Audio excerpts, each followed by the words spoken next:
Welcome to another private pilot ground lesson from Free Pilot Training. Hey! Hey you! Who, me? Yeah, you, what do you think you're doing? Going to fly? Did you check the NOTAMs?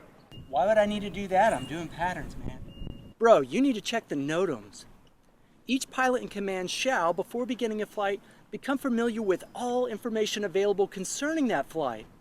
You need to check the NOTAMs, man. Relax, I'll check them,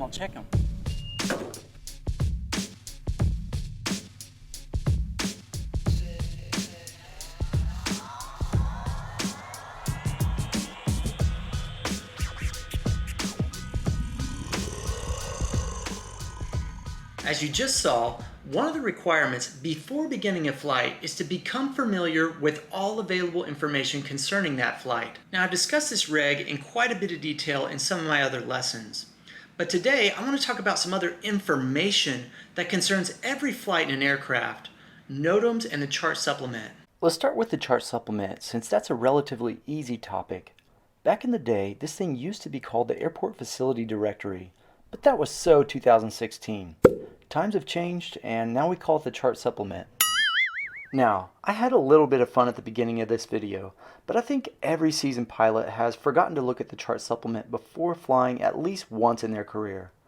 I have to admit that I've done it, but that's not a good habit to get into because every airfield is a little bit different in some way, and you don't want to be caught off guard by something at the airfield that you're flying into.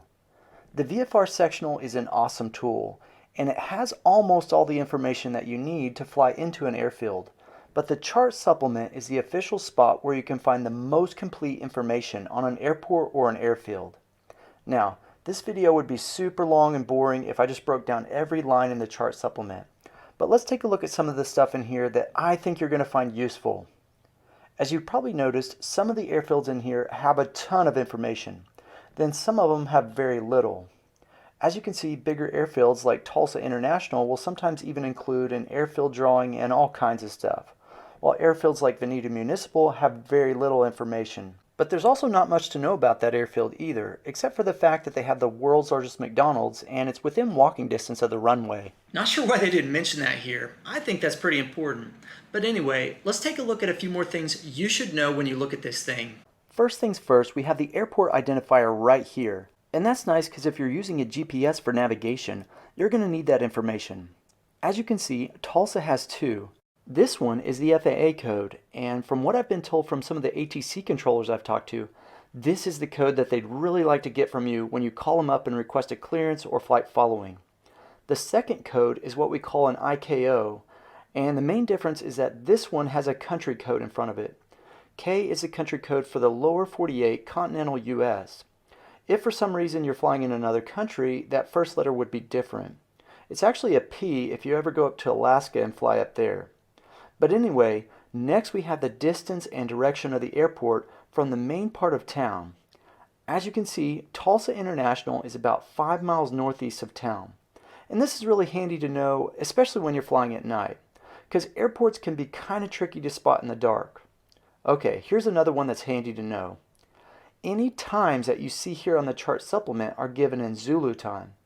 So they tell you right here what the conversion to the local time is. Let's say that we're in daylight savings time. In that case, all we need to do is subtract 5 hours from the times that we see here in the chart supplement. So, if I needed to convert these times right here into local time, I could subtract 5 from them to get a local time of 5 a.m. to 1 a.m. But we're not quite done yet. Check out this little plus symbol right here.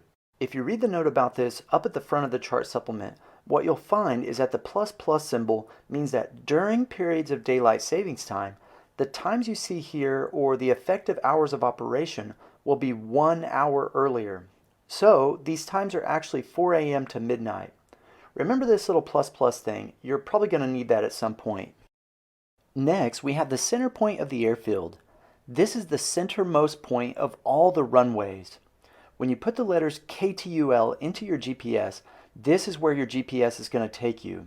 And that's important to know, especially when you start working on instrument stuff. Now, we've got all the different runways listed right here. And this is where you'll find some of the most important information here in the chart supplement. Once again, I'm not going to go over all the stuff you'll find in here. If you ever see anything weird, you can look up at the front of the chart supplement at the legend, which is a huge treasure trove of information. But let's go ahead and look at a couple things that I think you should know. First, we have the runway size. As you can see, runway 18 left, 36 right is 150 feet wide and 10,000 feet long. So I think you've got plenty of runway today for the old Skyhawk. Now, one important thing to keep in mind is that this 10,000 feet you see here is literally the first brick of the runway all the way to the last brick of the runway. This includes displaced thresholds. So if you need more details on runway length, check the declared distance information down here. Here we can see what kind of visual approach lighting systems they have. As you can see, they've got PAPIs here on 18 left, and those bring us in on a glide slope of 2.75 degrees. Now you might be thinking, who cares? But this is actually really handy to know because if the glide slope is more than 3 degrees, that can indicate that there's an obstacle at the approach into that runway. This THC here stands for threshold crossing height. This is saying that if you follow the PAPIs or VASIs, you'll cross the threshold at about 56 feet. And that can be handy to know if there's an obstacle or something near the approach into the runway that you're concerned about, especially at night. If you haven't flown too much at night, you're going to find that it can be difficult to tell where the trees and other obstacles are when you're on final. This little tidbit of information can really give you some peace of mind. Now, as you probably already know, standard traffic patterns are left-hand turns. Because of that, you won't find anything in the sectional or the chart supplement if the runway has a left-hand pattern. But if the runway has a right-hand pattern, not only will you find it in the VFR sectional at the very bottom of the information block, but you'll also find it here as well. As you can see, runway 36 right here at Tulsa has a right-hand traffic pattern. Another thing that I think is worth mentioning is this right here. As you can see, this airfield has something called an arresting gear system. Now these things really don't concern you until they do. And the reason I say that is because this is basically a cable that can be raised to catch fighter aircraft if they have an emergency and they're not going to have enough runway for some reason. Well, as you can imagine, if you land on that in your Cessna when the barrier is raised, it will literally tear your landing gear completely off. Now, most kinds of barriers these days are retractable, and this is one of those retractable barriers. And 99.9% of the time, the barrier is going to be down and the tower will let you know if it is up, until they accidentally forget to tell you. Well, you can avoid this problem altogether one of two ways. First, you can look here and see that the barrier is 1,500 feet down the runway, and you can just land beyond it. It doesn't show the barrier on this diagram, but as you can see, it does show it here on the airport diagram in the back of the chart supplement. That's what this weird looking cattywampus arrow thing is. And like I said, if I know that, I can just land past the barrier and I don't have to worry about it at all. Or I can just ask the tower. They're the ones that raise and lower those things, so they're going to know whether it's up or down. Hey tower, I just want to confirm that the barrier is down and disengaged. Affirm, the barrier is down and disengaged. That only took me like 2 seconds to check, and now I still have landing gear in case I need it. Next we have the service section. This is kind of nice so I don't fly all the way up here and then realize they don't have the fuel I need. They've even got the hours here, so I don't show up late and have to pay that $100 fee just to get fuel. Okay, here's an interesting one. This airport actually has noise abatement procedures. This isn't really a huge deal for small piston-driven aircraft, but in a larger, more powerful aircraft, these are really important to follow. People get kind of mad when you do low passes in loud aircraft over their homes. I guess they don't like the sound of freedom.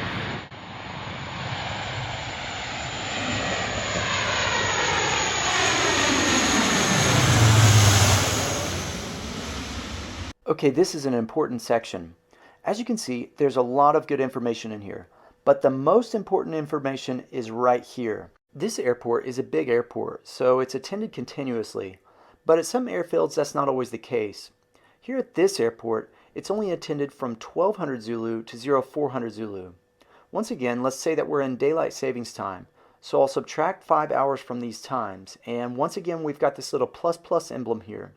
So the operating hours are 1 hour earlier than what we're reading here for daylight savings time. So this airport is only attended from 6 a.m. to 10 p.m. local time. Now don't let this confuse you. This is not necessarily when the tower is in operation. You'll find that information down here. And as you can see, there's some really important information down here as well. First, if we want to sound cool on the radios, we need to refer to these guys as Riverside Tower. Now this might not seem really important to you, but this can actually save your bacon if you accidentally dial in the wrong frequency on your radio, which actually happens way more than you might think. Well, if someone hears me calling for Riverside Tower on the wrong frequency, and they know the right frequency, they can say, "Hey Jackwagon, you need to be on 120.3. There's no doubt who you're trying to contact. Anyway, in addition to that, we've got the frequencies here for the tower, and boom, there's the tower's operating hours. Okay, so it looks like they operate from 1300 to 0400 Zulu. So let's see, that'd be 8 a.m. to 11 p.m. But once again, we've got this little plus plus emblem. And this is during daylight savings time, so the tower operates from 7 a.m. to 10 p.m. local. Any time outside those hours, the field reverts to non-towered operations. Well, what CTAP frequency do they use when that happens? Too easy. Just look up here at the communications line, and it looks like you make your untowered radio calls on 120.3. That just so happens to be the same frequency as the tower, but that's not always the case. Now, don't let this Unicom frequency over here confuse you. It seems like 75% of pilots out there don't even know what a Unicom frequency is. This can sometimes be the same frequency as the CTAP, but that's not always the case. Basically, a Unicom just means that you can request services like traffic advisories, weather advisories, or even fuel from the FBO or the airport attendant. And that can be really handy if you're just trying to make a really quick fuel stop and get back on the road. Christensen Jet Center, this is Skyhawk 3148 X-Ray. What's up, 48 X-Ray? Yes, sir, I just landed here at Riverside and I'm taxiing over. If you could top me off on fuel, that'd be great. Roger, 48 X-Ray, I'll roll the truck. Now, one other thing you might be wondering is, what kind of airspace am I flying in now that the tower has shut down? Now we can tell by looking at the VFR sectional that Riverside Tower is usually in Class Delta airspace. And we can also tell by this big beautiful C right here that this is a CTAP frequency as well as the tower frequency. But what if you want to know what this airspace turns into when the tower closes? Well, for that you'd have to look back at the chart supplement. Take a look here at the airspace line. It looks like the Class Delta services only operate from 1300 Zulu to 0400 Zulu.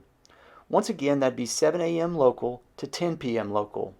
It looks like all other times that Class Delta airspace reverts to Class Golf. Now, it's important to note that when an airfield like this has a tower that only operates part-time, the airspace does not always revert to Class Golf. The only way to know exactly what happens to that airspace is to look in the chart supplement. That's why it's so important to know this information. Okay, when it comes to airport information, there's one other thing that you need to know that's super important, and that's who owns the airspace above that airport. This is important because if you want to use radar services like flight following, or if you want to go into airspace that requires two-way radio communications, then you need to know who to get a hold of. And the official place to get that information is right here in the chart supplement. Okay, so if you want to use radar services, the easiest way to find that frequency is to look for this little R right here. Next to that, you could see a couple different things. If you're close to a bigger airport that has radar services like a Class Charlie airport, a Class Bravo airport, or a TURSA, you'll typically find that the airspace is operated by approach or departure control. Here at Riverside, you can see that Tulsa Approach owns this airspace. So if I want to get flight following, these are the guys I need to call on the radio. But which frequency should I use? This isn't rocket science. As you can see, that depends on where you are in relation to the airfield. According to this note, if my bearing from Riverside is anywhere from 175 degrees all the way to 355, I should be using 134.7. If my bearing is 356 to 174, then I should use 119.85. Now, you don't need to pull out your protractor if you're right here on one of these lines. Focus on flying the airplane. Use the frequency that makes sense to you, and if they want you on the other frequency, they'll send you over there. With that in mind, some airfields are not in a terminal area, and that just means that they aren't close to one of these big radar facilities at one of these bigger airfields.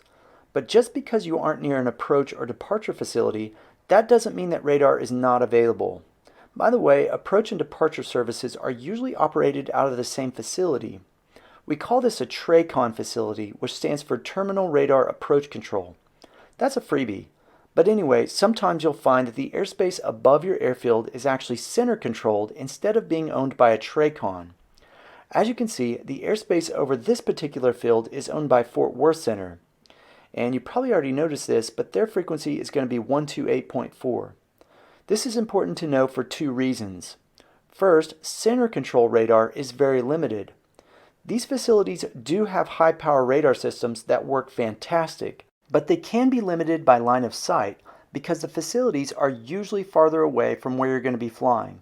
This means that if you don't have ADS-B, a lot of times you'll have to climb up pretty high before they can see you on radar. Because of that, you need to be extra descriptive when you tell them where you are.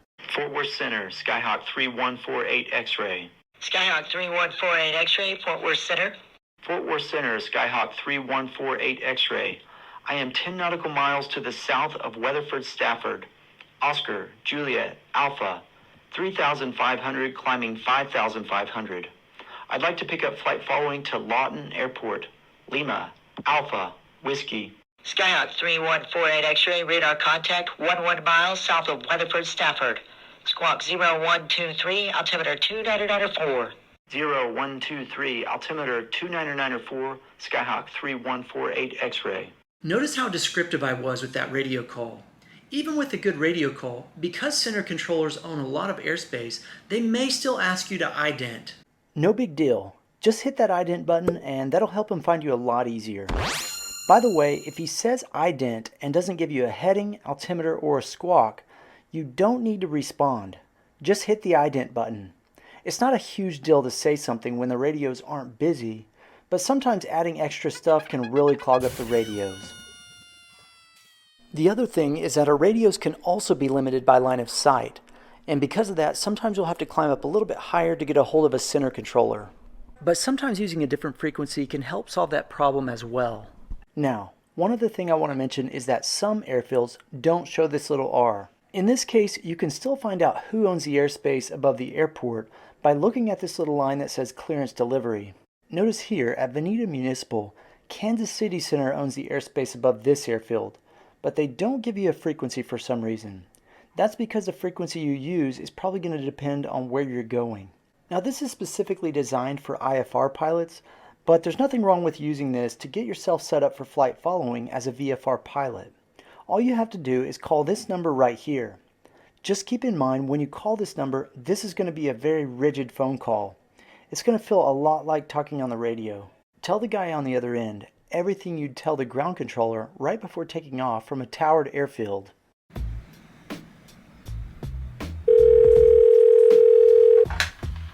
Good morning, this is Charles from Kansas City Center. Yes, sir. I'm going to be taking off from Veneta Municipal Airport here in about 30 minutes. That's Hotel 04, and I'll be flying Skyhawk 3148 X-ray.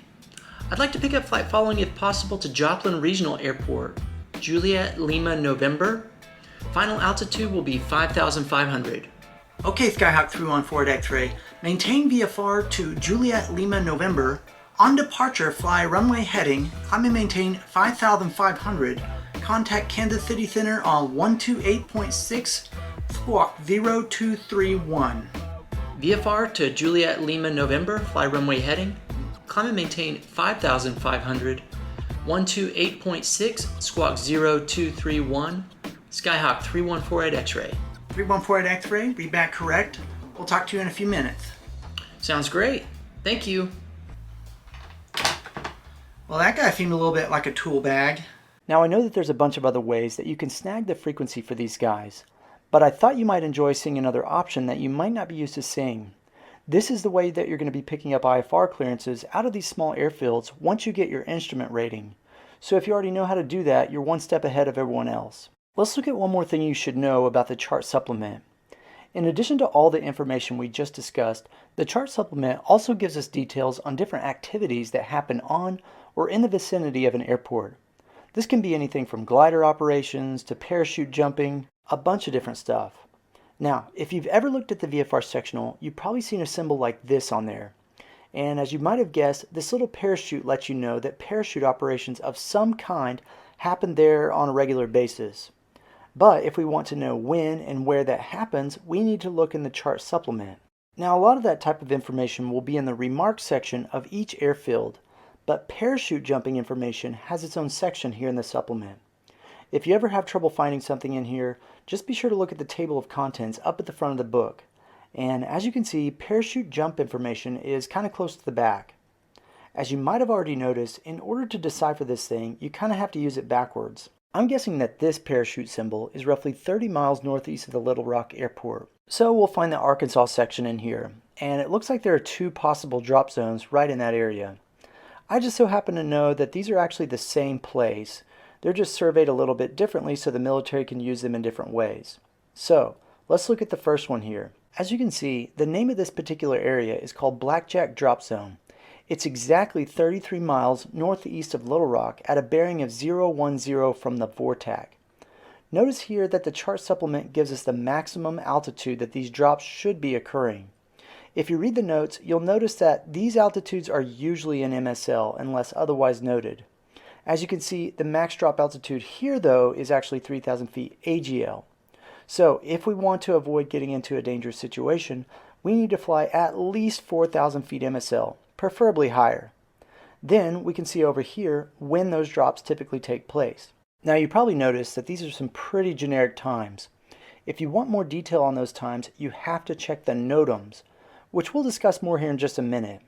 But before we move on, I'd like to take a second to show you some of the things that you could potentially see in parachute areas like this. Trust me, you do not want to be flying in these areas when these operations are in progress.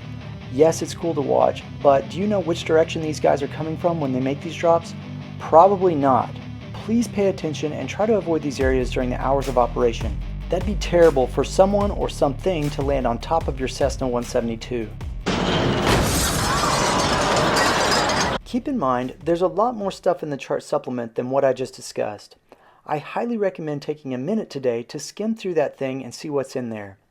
There are airfield diagrams in the back and all kinds of other handy tools that you might like to try and use on your next flight. But let's go ahead and move on. The next thing we need to discuss today are the NOTAMs. In order to be familiar with all available information concerning that flight, you need to check the NOTAMs before you go fly, and every time you go fly. Right now you might be thinking, good grief, how many things do I need to look at before I can go fly? Now I gotta look at these dumb NOTAM things? That's stupid. Here's an acronym that I like to use to remember all the basic stuff that must be checked anytime I go fly. Once. First, you gotta check the weather. Then, if you're gonna be flying IFR or you wanna file a VFR flight plan, you need to activate that flight plan. But in addition to that, you really need to have an alternate plan anytime you go fly. This is required when the weather's bad during an IFR flight, but it's a really good habit to get into for VFR pilots as well. Then you've got the NOTAMs. You gotta check those. Next we've got TOLD, which stands for Takeoff and Landing Data. According to 91-103, you are required to know how much runway you have and how much runway you need. Then we've got SIDS and STARS, and those are instrument things, so don't worry about those right now. Okay, just so you're not confused, the acronym NOTAM stands for Notice to Air Missions. It actually used to be short for Notice to Airmen, but that was way too sexist, so we got rid of that name. But that's exactly what these are. They're notices to pilots. Ooh, we should have gone with NOTAPs. That sounds way cooler. Anyway, these things let us know about things that could potentially affect our flight. They can tell you when there's a new tower near the runway, they can tell you that the VOR on the field is broken, or they could even tell you about a big herd of elk that have been hanging out there on the field. The possibilities are endless. And as you can see, checking these before you go fly can really save you a ton of pain and agony. Plus, it'd be a lot cooler if you did. According to the AIM, the NOTAM system provides pilots with time-critical aeronautical information that is temporary, or information to be published on aeronautical charts at a later date, or information from another operational publication. So these NOTAMs are either temporary or they're letting you know about something that has changed that's going to be permanent. And these things can actually be created and pushed out up to 7 days before they're active. So if you ever plan on going on a long trip or anything, that can be kind of nice to keep in mind as well. Now, in general, there are 4 types of NOTAMs, but the only ones that really concern you as a private pilot are these 2 right here, NOTAM Ds and FDC NOTAMs. FDC NOTAMs are used when regulatory or governmental type information needs to be disseminated. These types of NOTAMs include temporary flight restrictions, changes to aeronautical charts, and other stuff like that. So if some big wind company came in and threw up a big wind turbine right here, they won't actually change the charts until at least the next cycle. So to tell you about this thing, they'll create an FDC NOTAM for that until the chart can be updated. NOTAM Ds are domestic NOTAMs, and that just means that these are basic NOTAMs that can affect any airfield or navigational aid in the national airspace. These can let you know about all kinds of different activities that are happening on the airfield. That can be anything from those parachute or glider operations that we were talking about earlier to MAURs operating on the airfield. Remarks. MAURs operating on the airfield. Anyone else here know what a MAUR is? I surely don't. Anyway, these can tell you when the visual navigation aids like the VASIs or the PAPIs are broken, or even the radio nav aids like VORs. They can even create NOTAM Ds to point out big NOTAMs that are super important like TFRs or big air shows. And once again, some of the most important NOTAMs to pay attention to can be NOTAM Ds, because these are the ones that are going to tell you about the airport and runway closures and other stuff like that that you definitely want to know. Now before I talk about how to decipher these little boogers, I want to take a look at how to find the NOTAMs you actually need for your flight. This in and of itself can be kind of tricky, but let's break it down Barney style. Think about where you're going to be flying. First, we need to get the NOTAMs for our departure airfield. Then we need to get the NOTAMs for our arrival airfield. And we also need to get all the NOTAMs along our route of flight. Departure and arrival NOTAMs are pretty self-explanatory. All you need to do is grab the airport identification code for those airports. The en route NOTAMs are the tricky ones to find because you need to know what airspace you're going to be operating in. Now, if you're going to be flying through airspace surrounding a big airfield, I would definitely look at the NOTAMs for that airport as well. But for the rest of the airspace you're going to be operating in, there's something else you got to know. These are called ARTCC NOTAMs. Most pilots refer to these as center NOTAMs. And when you think about en route NOTAMs, these are the main ones you should be thinking about because these will tell you all the big stuff in that center controlled airspace. These NOTAMs can let you know about restricted areas that are active, and they can tell you about nav aids that are broken along your route of flight. And they can even give you specific details on those airdrops that I was talking about earlier in the chart supplement. Okay, now that you know that, let's jump on the FAA's NOTAM website and find the NOTAMs we actually need for today's flight. I'll put a link for this website in the description in case you need it for later.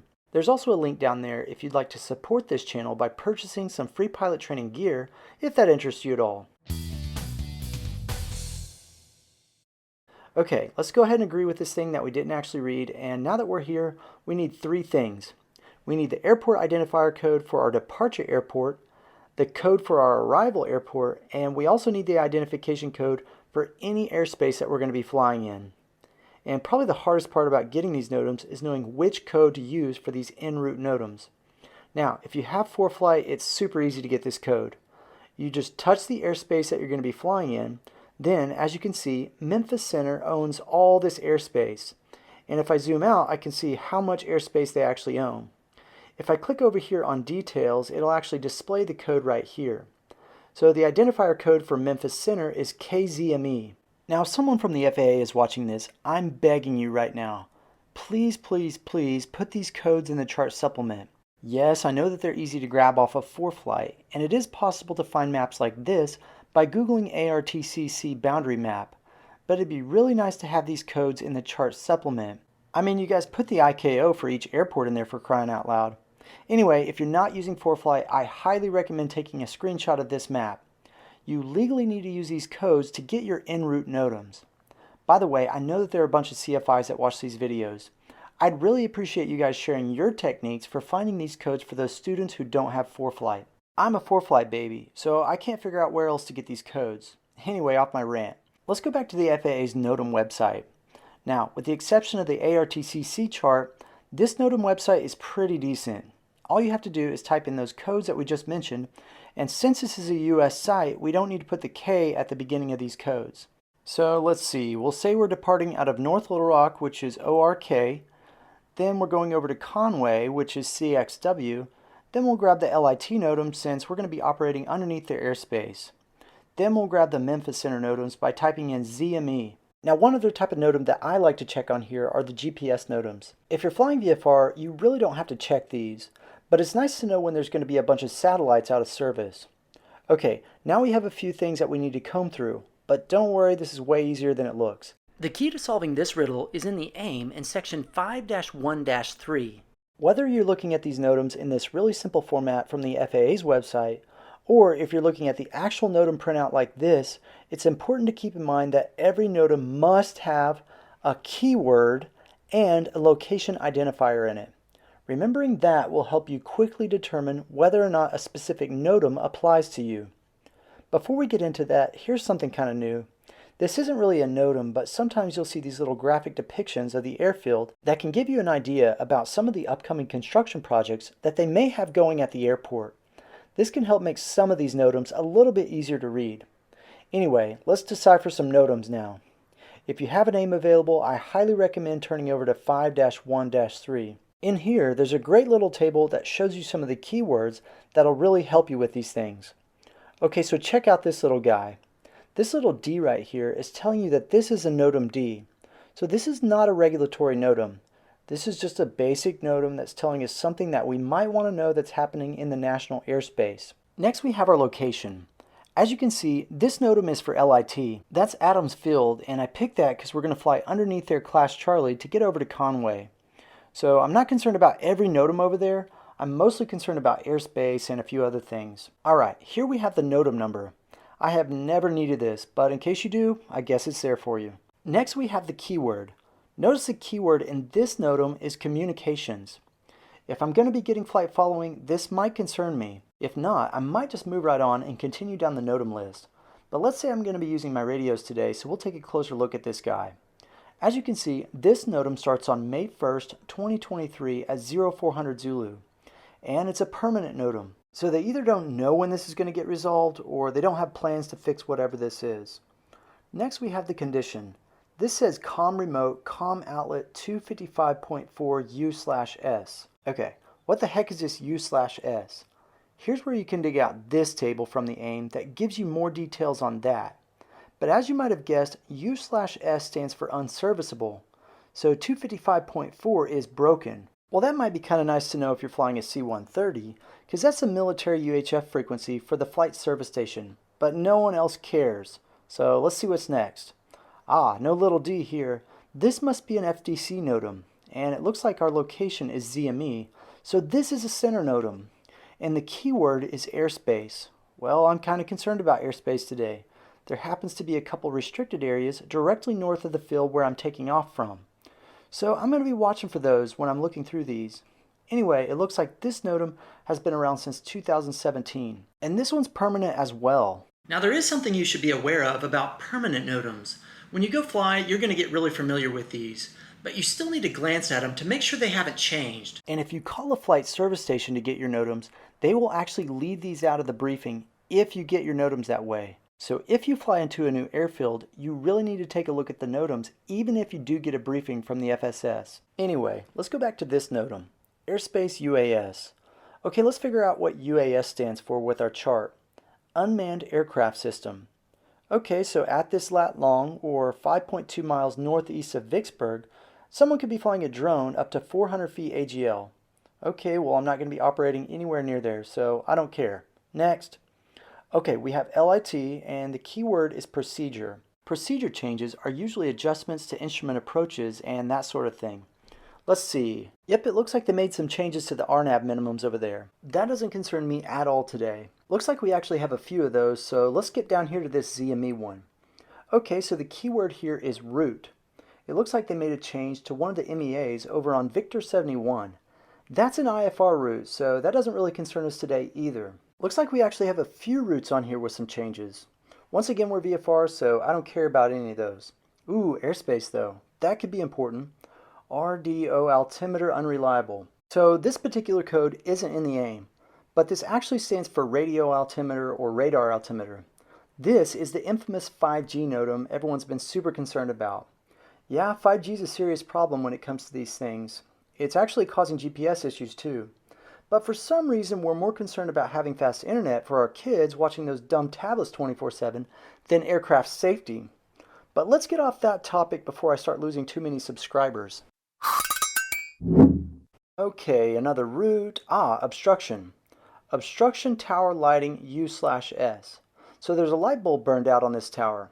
I could look at the exact location of this, but I don't care. I'm not flying anywhere near MSL, which is Northwest Alabama Regional. Another route, okay, another airspace.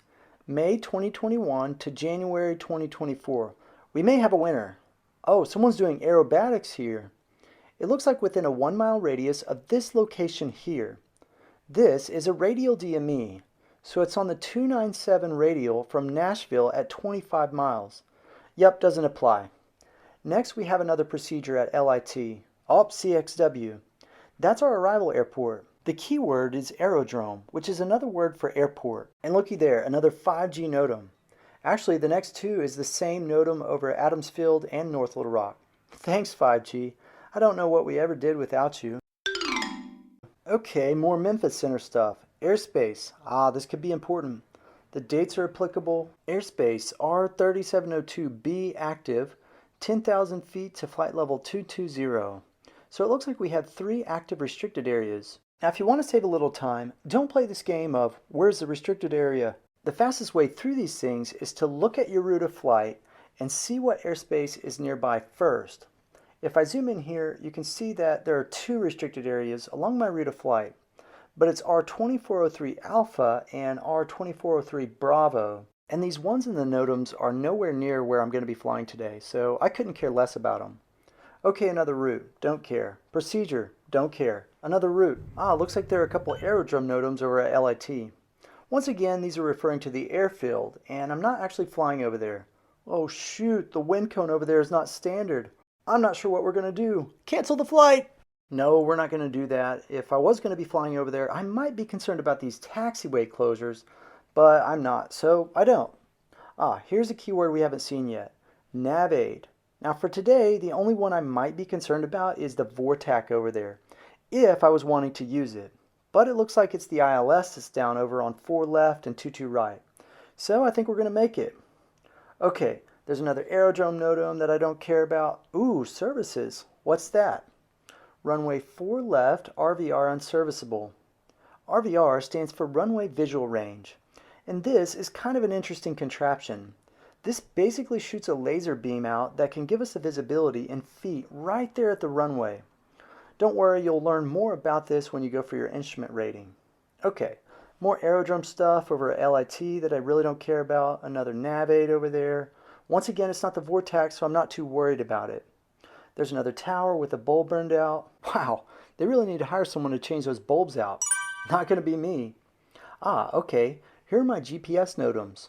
Looks like we've got a couple PRN things unserviceable.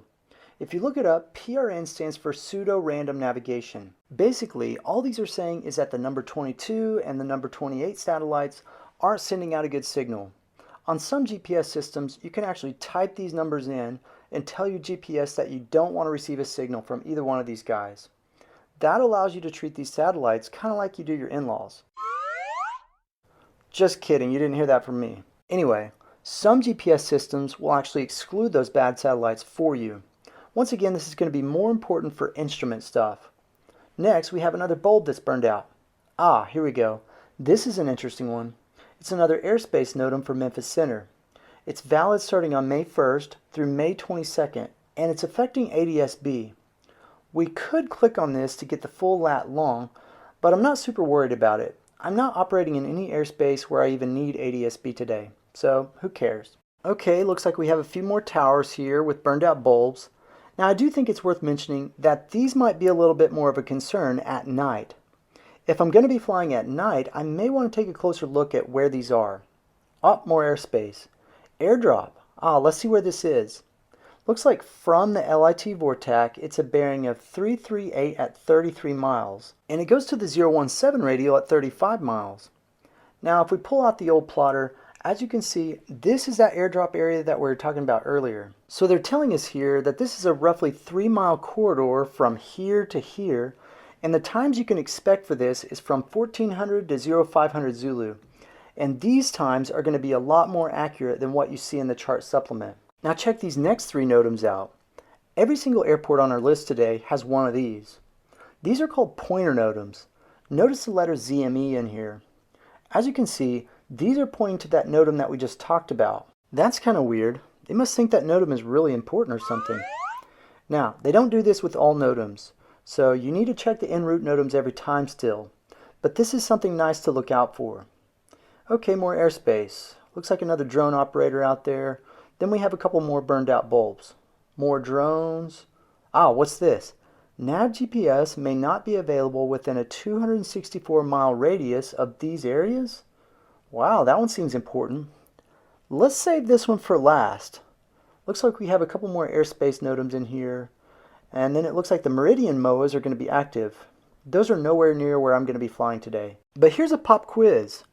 Can I go in there since they're active?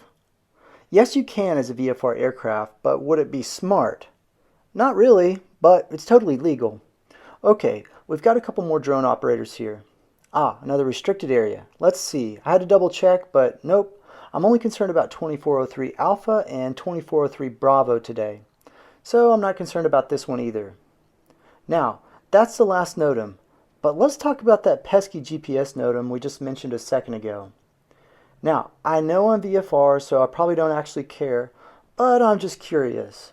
Now, sometimes you might want to print the NOTAMs, and this website allows you to do that if you want.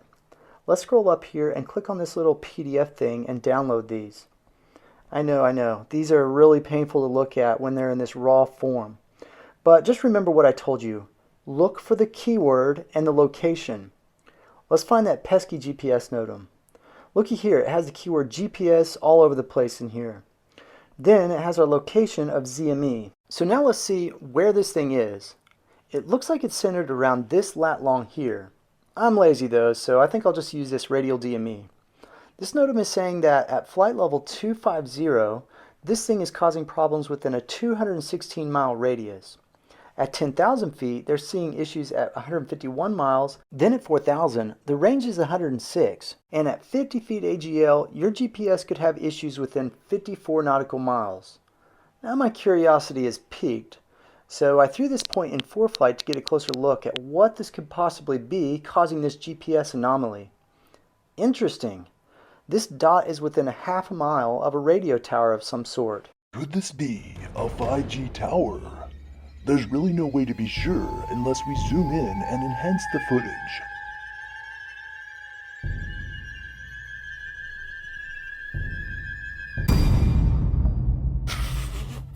You should have seen the look on your face. I'm sorry about that.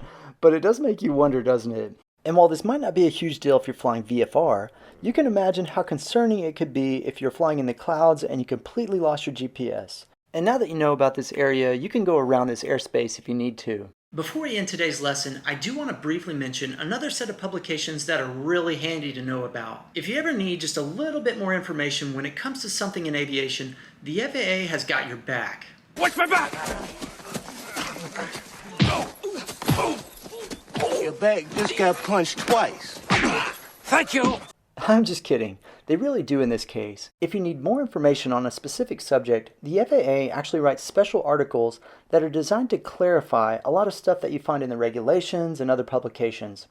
These are called advisory circulars. And if you search the FAA's website, what you'll find is that they actually have a bunch of these things. And it's kind of cool how they do this, because they actually follow a very similar numbering system that the regulations do. And that makes it way easier to find the topics that you might need a little bit more information on. As you can see, topics about airmen and the certification of airmen are in the 60 series, just like Part 61 of the Federal Aviation Regulations. Section 90 here deals with general operating rules, just like FAR 91. Anyway, if you don't see what you need here, you can actually search for keywords like NOTAMs, and you can find them that way too. And now I can click on this, and now I can read till my heart's content about NOTAMs or whatever else I want to know about. Not only is there a ton of information in here, but this thing also makes great bedtime reading. Hey, thanks for watching today's video on the dangers of 5G internet. Oh, that's not what this video is about? Yeah, I don't really know if that's a 5G tower or not, so don't go spreading that around. But it does make you wonder, doesn't it? In my next video, we're going to be talking about physiological stuff. And no, that's not a poop joke. It's stuff that you actually need to know as a pilot, and when that video's done, I'll put it right here. I'll see you over there.